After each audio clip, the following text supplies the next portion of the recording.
What up, kinfolk? This is your boy, the Do-Rag Gamer in the house, and I'm back with another tech unboxing video. This is the Clockworkpi Gameshell kit. It came out several months ago, and it's a do-it-yourself handheld gaming system. You can tell from the name, Clockworkpi, it runs on a version of the Raspberry Pi device. For those not to know, the Raspberry Pi is a mini computer that's quite popular among the retro gaming set. You can also use it to do several other different things. They recently came out with a new version, Raspberry Pi 4, but you can find that in stores everywhere, so that's beside the point. We're going to open this, see what's in the box, and I won't put it together myself because who knows how long it's going to take, but we will show how some games run on there.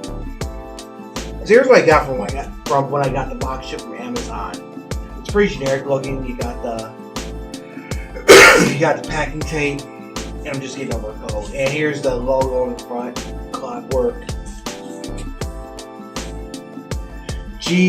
GSKTY yellow new game shell kit made in China. So that's about it. Nothing flashy, nothing fancy or flashy on the front. So let's just open it up. You can find this on Amazon. It sells out often, but it tends to restock. And you can also order directly from the manufacturer, I believe.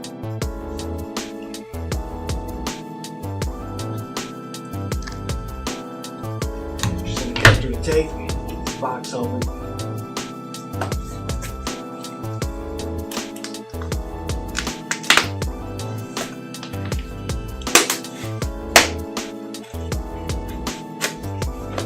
So it looks like the outer box is concealing a slightly nicer box on the inside.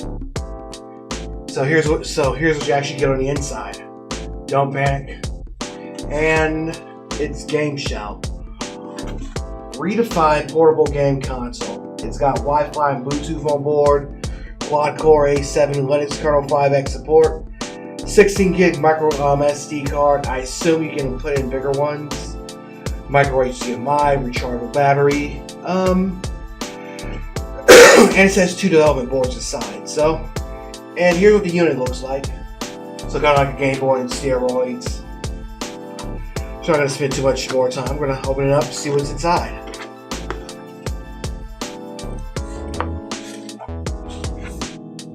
So here's what you're getting in the case. These are like, here are the outer shell components. I imagine this will be stuff for like the screen, the joypad and stuff. And I guess here will be the backside for each of the components.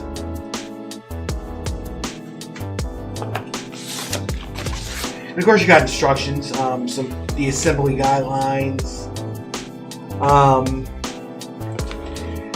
And it looks like these are probably like you got these that look like they're probably stickers or something for like customization features. And they got like each of the modules themselves, and they got like these smaller boxes themselves with each of the modules themselves. So hackable open source equipment.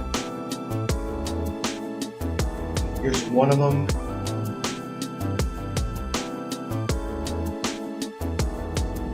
Individual components inside, because some of them feel a bit different.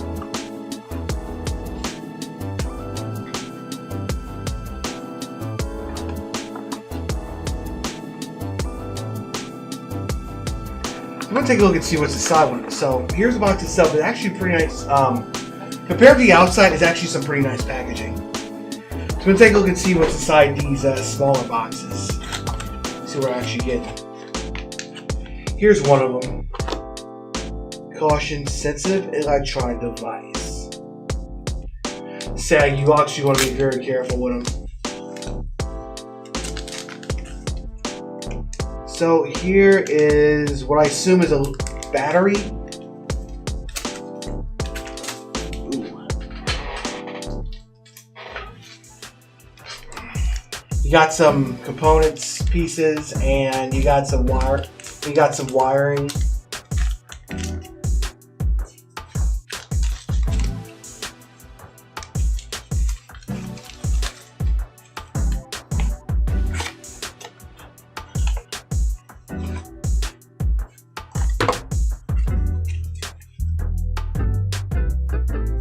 Here's another box, and it looks like, okay, these are obviously the buttons and direction pads for it.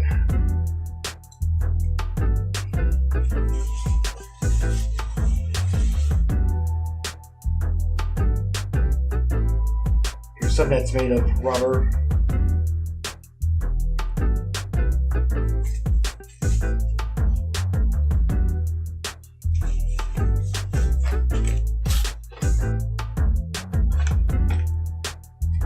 Here's another one of the boxes.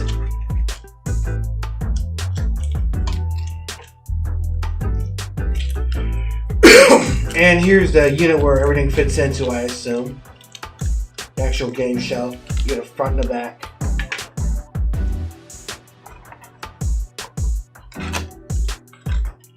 Here's another box. And here is the outer version of the game shell kit.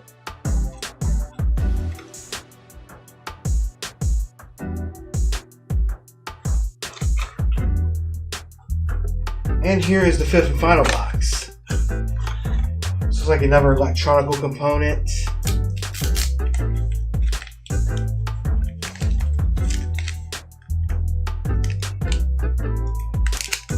So yeah, here's more electronic equipment, which I assume is the board itself.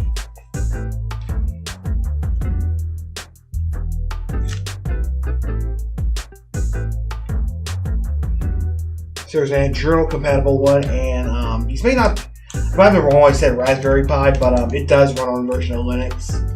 Here's a journal compatible one and the Raspberry Pi one.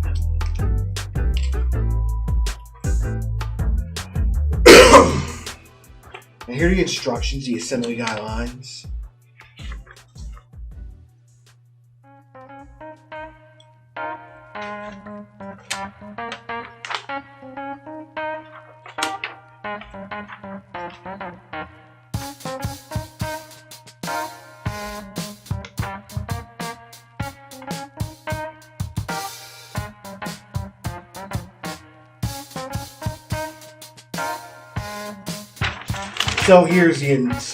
Here's the instructions. Side cutters and modular knife, parts list.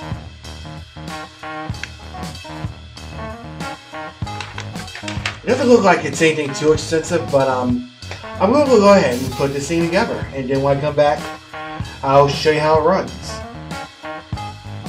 And we're back. So here is the finished product. As you can see, it looks like a Game Boy on steroids. So yeah, here it took about like around 90 minutes to put together the system. I was kind of like half-ass eating and watching TV while doing it, but here it is, the finished product, the Clockworkpi system. So like this is modular based, so like all the little equipment I showed you earlier, like they have like little modules and you connect those modules to each other with the wires inside. A few things I want to point out though, that like you see these like little white lines, like they're used to connect like the keyboard to the motherboard and the rechargeable battery to the motherboard and so on and so on. Like they're a little bit shorter than I think they should. They're a little bit shorter than I think they should be. So you'll want to be very careful when putting them together. And also you look on the back, then like this is another module with like what I presume would be like L&R inputs for like Super Nintendo and PlayStation games. So it looks a bit awkward there. Kind of like would rather like have somebody to put it like on the side or so. But of course you got the choice to put it on there if you want to. And another thing, that the unit comes with a 16GB memory card. So, and I think like 4 or 5 is used for the operating system. So like that leaves you like around like 10 gigs left for like games and stuff. So that really isn't like a whole lot of space if you're playing it to like load it up with like heavy duty stuff. But if you're looking for like older systems like Nintendo, Game Boy, Sega, then you're fine with it. So here's what the menu looks like. Let's see if I can get a good glimpse. Actually, let's adjust the camera a little bit. Alright, now another few things I want to point out is that if if you look at the top, then you can see like where you can plug in like a mini HDMI headset and a USB cable for charging and stuff. The unit doesn't really come with any of these things, so you have to obviously. So it's pretty cheap and easy to find them in the wild, but still, it's a bit annoying when you need those things to charge your unit and whatnot. And also, I had mentioned about they give you a 16 gig memory card, but if you want to like increase your memory or swap it out, you're gonna have to take your unit apart to get the micro SD chip. So that's not fairly convenient. But anyway, here's a closer look at the menu.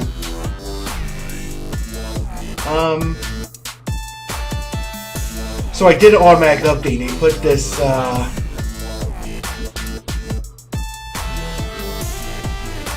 menu called Warehouse. Apparently you can download stuff like programs from GitHub, like experimental stuff. So you got like indie games, retro games. Here's Cave Story, so you get that for free with the unit. And here's Choco DM, which is a Doom source port. Yeah, it's actually called Free Doom, which is like a it's not Doom, but it runs in the same engine.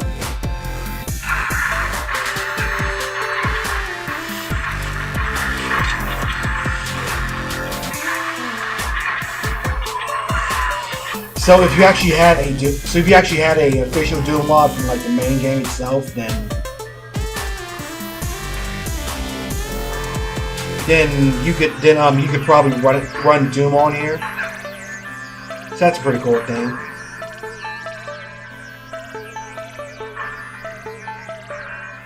I'm gonna go ahead and quit.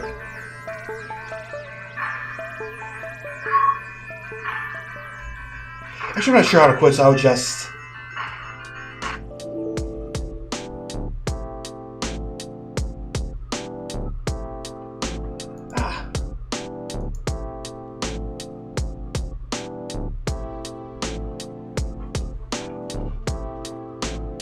Here's the startup. So yeah, that's a Doom source port. What good would any open source system be without a Doom source port and free Doom? Now, another thing I would like to point out is that like the on-off switch is like up here where my fingernail is, but sometimes it'll be like really hard to like press it. You have to hold it down for a few seconds to like turn it on and off. Let's go to indie games. Here's Opentyrian. What good will any open source system be without a version of Tyrian? It's like a shooter at Epic game that was made by some programmers, and Epic picked it up. Yes, that'll be Fortnite Epic, by the way. So like pretty much any system that can support it, they'll get a version of it. Raspberry Pi, the Clockworkpi, like just any system you can name up, though. There's either an official port or an open source port. It's actually a pretty good shooter.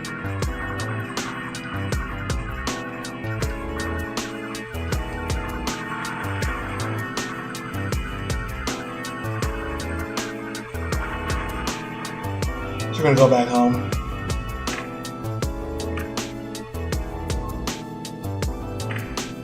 Okay, this one's much easier to quit than the last one.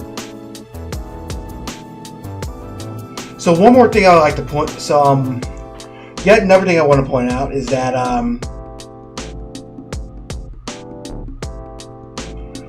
because this runs on Linux, if you want to transfer games and music, then this will show you what the settings that you'll need for them, and you'll need a telnet program like Putty. So this will show you the if you go to this screen, it'll show you the settings for it.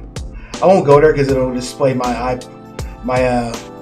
IP address, and I don't want to show any hackers anything. And here's other options you can pick. TIC80, I'm not sure what that is. Pico 8.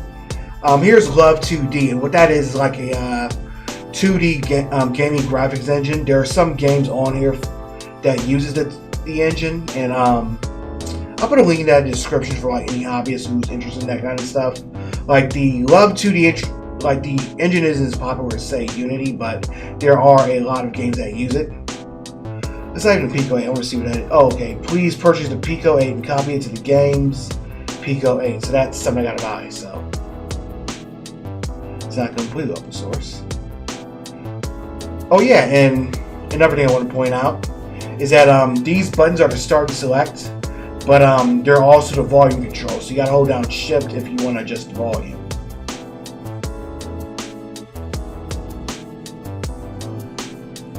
I'm gonna go to some retro games to see how they run. So you got options for M.A.M.E, NES, Super Nintendo, Game Boy, Genesis, Game Gear, ColecoVision, Atari Lynx. There's Nintendo 64, but I'm not sure how that would work with these buttons. Fuse, I'm not sure what system this is, but I assume it will be Commodore 64.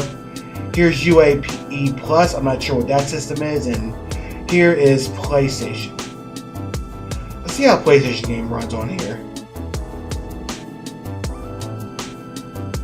I've been playing around with this, so you gotta put the PBB file in the root directory.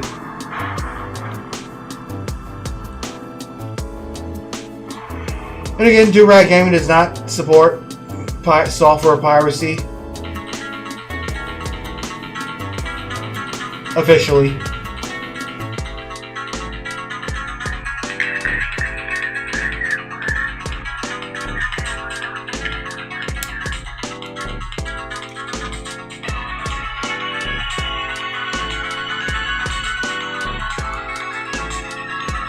It's not letting me skip this for some reason.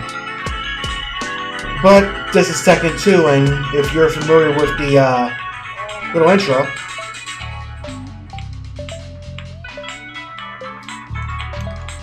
this is one of the first games I got when I got my original PlayStation. So this brings back a lot of memories.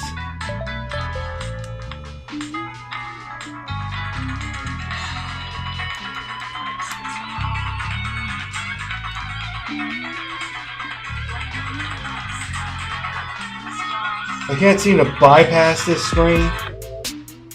You don't seem to have copied any files to yada yada yada.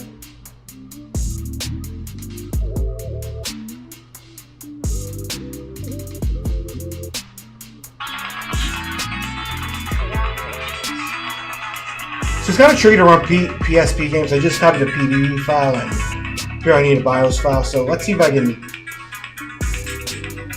Let's see if it'll let me go to the menu screen.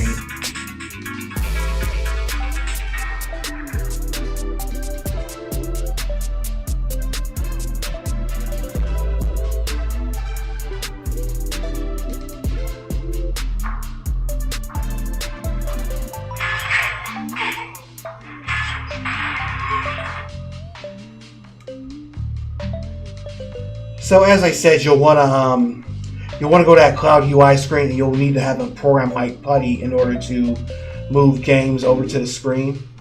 Let's try a different system like the NES.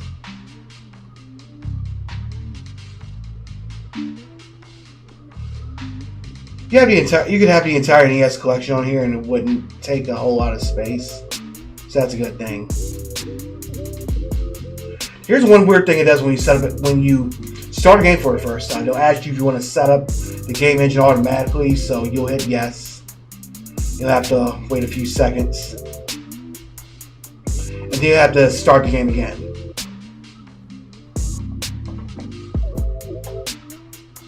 So that's something to get used to. It's a bit annoying.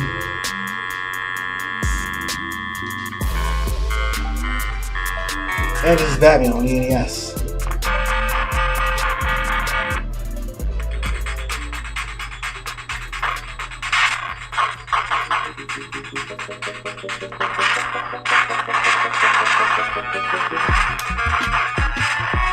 So it works about as well as you can expect.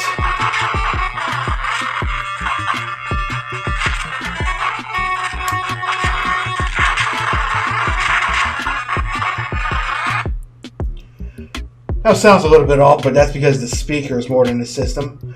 Of course, so it runs NES games as well as you can expect. I mean, if an emulator in 2020 can't run an NES game, then it's shit.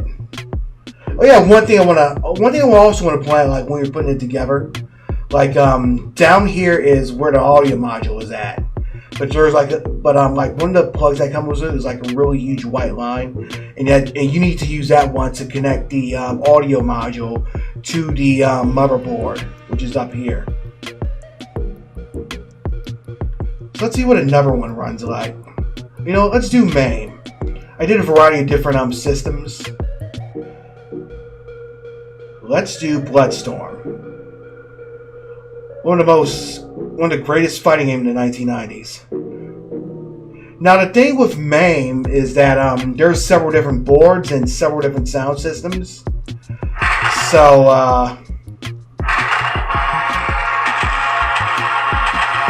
not all games will run all versions of M.A.M.E. Let me turn the volume down.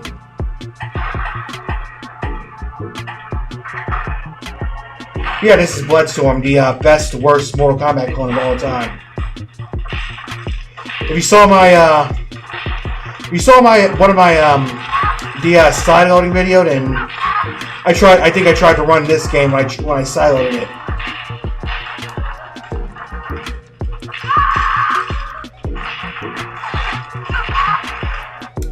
Yeah, they really should have made a home version of this game.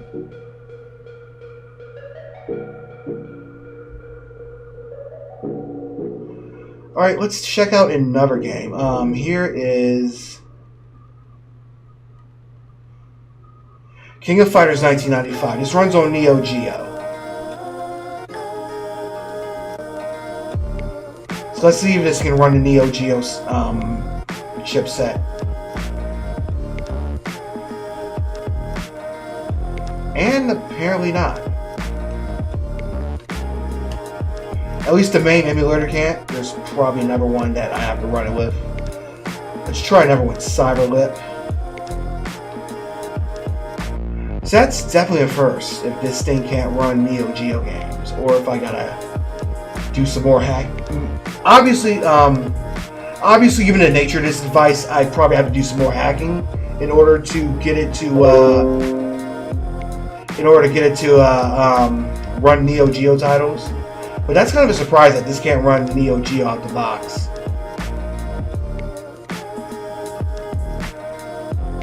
Please upload data over Wi-Fi. This is another weird one that it does. Sometimes you have to hit scan in order to see if you can find your games. So you know I put 2 on here. I'm trying to run some SNES games. Oh wow. Okay, here's Game Boy SP. So I put some Game Boy Advance and some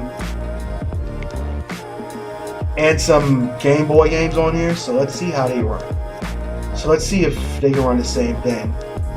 Now, of course, here's Circle of the Moon. Now, the old version of Game Boy Advance was backward compatible with the old Game Boy cartridges, so it should be a piece of cake for this thing to run both.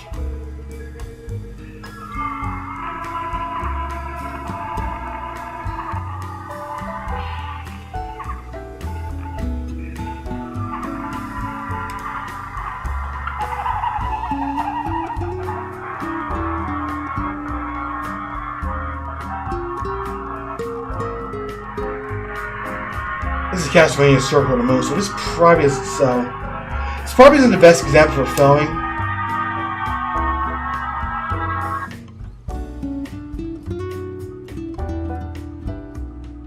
But as you can see, you can run Game Boy Advance ROMs. I probably should get into some of the gameplay.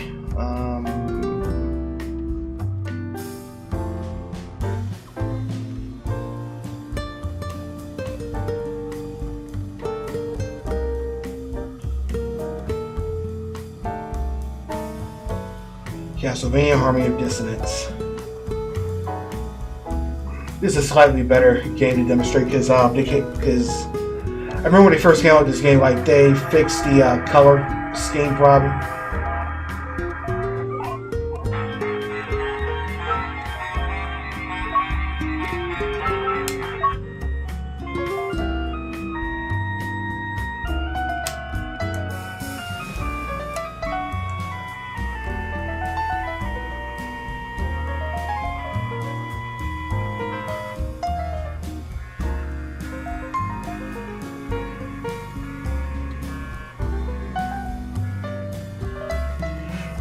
So I'm wondering if this thing can run WonderSwan games too. There's probably an emulator for it.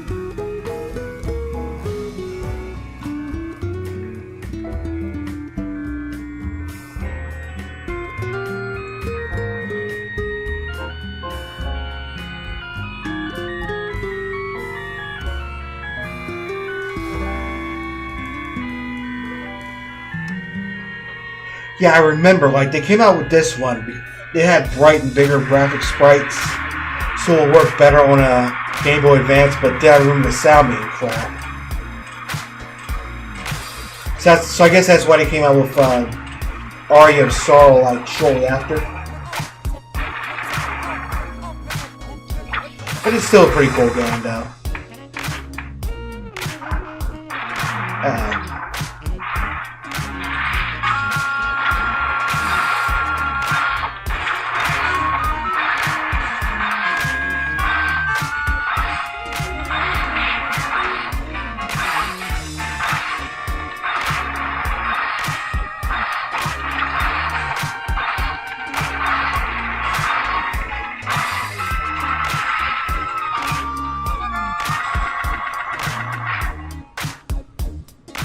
I think Konami should really re-release these old Game Boy Advance era Castlevania games.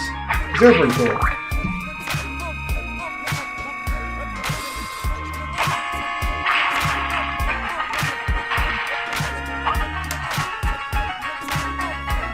Actually, the music wasn't that bad. It just, like, compared to Circle of the Moon, then... Okay, I'm going on a tangent. But yeah, this actually does a good job running the Game Boy Advance software, which I imagine would be. Let's get out of here.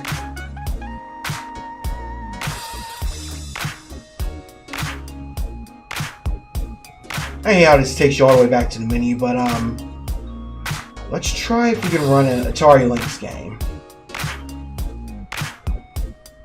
Atari Lynx was a pretty lesser known system, but it had its titles too.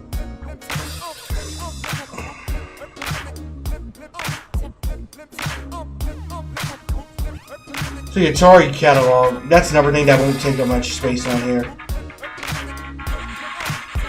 This is a game called Blue Lightning for the Atari Lynx.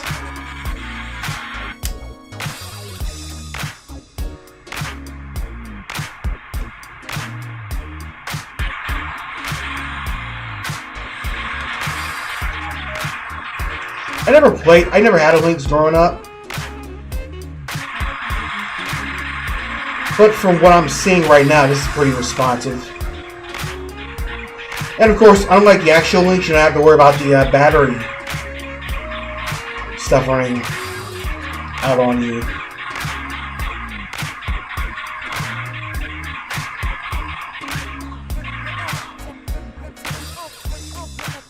So yeah, that's some Lynx.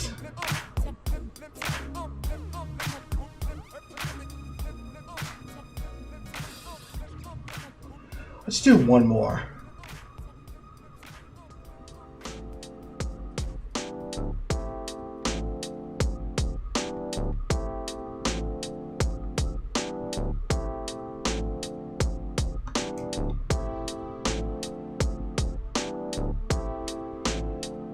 We'll try another M.A.M.E one. This is called Guy Warriors. It's a little known arcade game from the late 90s. It's a beat 'em up, but it has a nice little graphical style.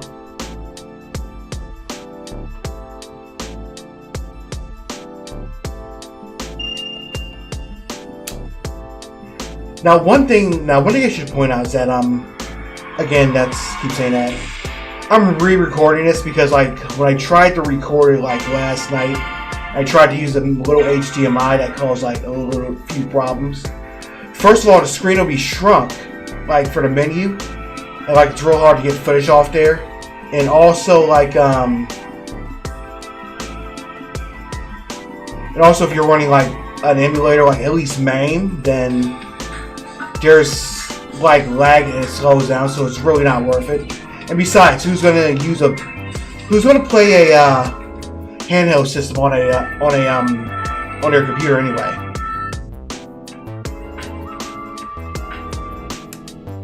I mentioned I did an update on this, so you do that. Like once you configure the Wi-Fi, then you can select update from the settings menu. So yeah, this is Guy Wars. It's a pretty fun beat 'em up. One of those games that really could have had a home version but didn't. And you should definitely seek it out. I just like this first stage music.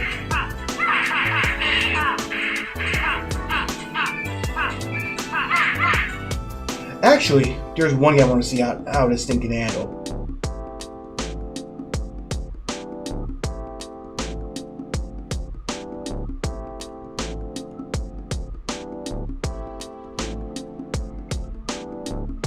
This is X-Men vs. Street Fighter. So if this can run this, then we're in business.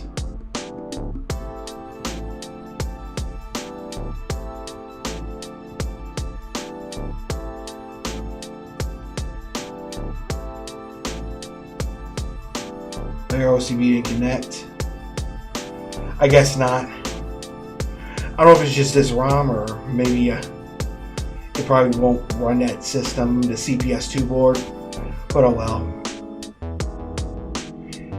I'll probably find more stuff to do and probably do a little follow-up video. I think for what should I love? Number 909 love. This like I said, like this was a this is an open source 2D gaming engine. Like it's not very well known, but there are games that use it, including some that are available on Steam. So if you're interested, then I'll take a link into that. I'll give you a link to that.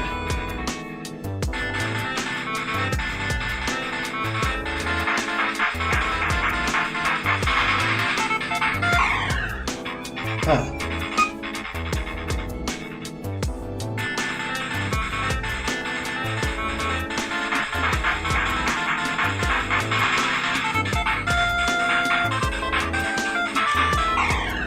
Like I said, so I gotta keep dashing to press it.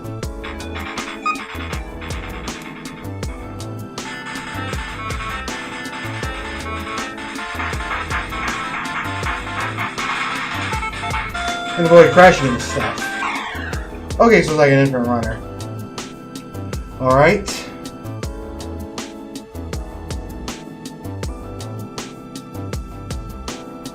And finally, here's the settings screen. You can configure your Wi-Fi, set in the airplane mode, set the volume, and set the backlight, which is pretty useful. And here's the storage. So I've used about a little less than half of it, as you can see. Set the time zone, languages.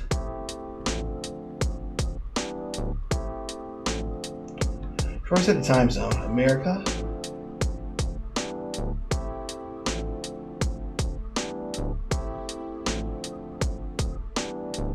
You said Eastern? Okay, you see it? Alright. So this is the Clockworkpi system. It's an open source handheld. It's fun to put together, and for the price, the $150, it's pretty cheap as far as these things go. They encourage you to hack it, so there's a lot of stuff you can do with it now, and there's probably even a lot more stuff that you can do with it. So, if you want to check it out, I'll post a link to the Amazon link, and I'll post a link to the forums, as well as that Love 2D engine for those of you who are interested. So, anyway, thanks for joining. So, like I said, you want to be really careful when putting it together, because like the parts are smaller than I think they should be. Also, it's a bit cumbersome to like replace the back end, and also it's tricky trying to figure out like how to run different programs and all that. But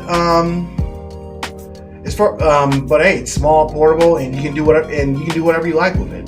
if you're a hobbyist, you'll get a real kick out of this kind of thing. So it's not going to beat your Nintendo Switch, but hey, it is what it is. You can load it up with emulators and ROMs, or do whatever with it. So anyway, that about wraps this up for this video. Thanks for joining me. If you want to know when I'm gonna when I make another video, make sure you click subscribe. Also, make sure you follow me on Twitter, Screwface Capone. Also, I got a Twitch channel, also Screwface Capone, as well as Mixer, Screwface Capone. Get the hint yet? So keep checking out. I got more stuff on the way this year, and peace out. I hope you have a great rest of the week.